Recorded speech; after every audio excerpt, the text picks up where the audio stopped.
दूसरा बाब। कानाए जलील में ब्याह। और तीसरे दिन कानाए जलील में ब्याह हुआ और यीशु की माँ वहाँ थी, और यीशु और उसके शागिर्द भी उस ब्याह में बुलाए गए थे।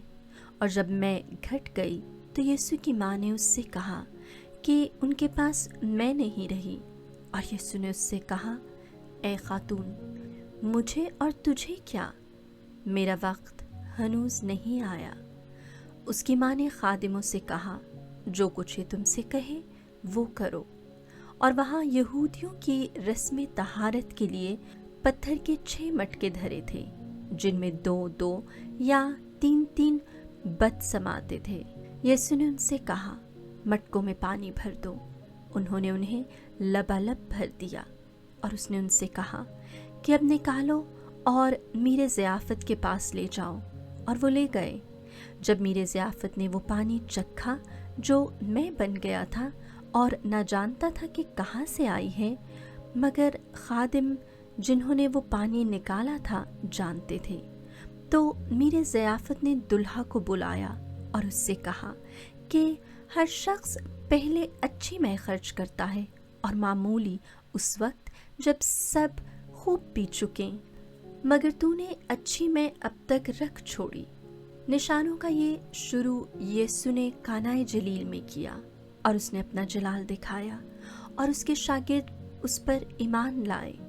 उसके बाद वो और उसकी माँ और भाई और उसके शागिर्द कुफरनहूम में गए, मगर वहाँ बहुत दिन ना रहे। एहतराम हैकल। और यहूदियों का फसा नज़दीक था और यीशु यरूशलेम को गया।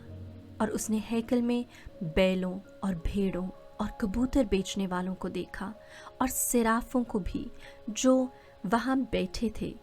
तब उसने रस्सियों का कोड़ा बनाकर सबको भेड़ों और बैलों समेत हैकल से बाहर निकाल दिया और सराफों की नकदी बखेर दी और तख्त उलट दिए और कबूतर फरोशों से कहा, इन चीज़ों को यहाँ से ले जाओ, मेरे बाप के घर को व्यापार का घर मत बनाओ। और उसके शागिर्दों को याद आई कि यूँ लिखा है कि तेरे घर की गैरत मुझे खा जाएगी। तब यहूदी बोल उठे और कहा कि तू हमें क्या निशान दिखाता है कि ये काम करता है? यीशु ने जवाब में उनसे कहा कि इस हैकल को ढा दो और मैं 3 दिन में इसे खड़ा कर दूंगा। यहूदियों ने कहा, 46 वर्ष में ये हैकल बनी है और तू इसे 3 दिन में खड़ा कर देगा? मगर उसने अपने बदन की हैकल की बाबत कहा था। इसलिए जब वो मुर्दों में से जी उठा तो शागिर्दों को याद आया कि उसने ये कहा था, और वो नविश्ते पर और यीशु की इस बात पर जो उसने कही थी ईमान लाए।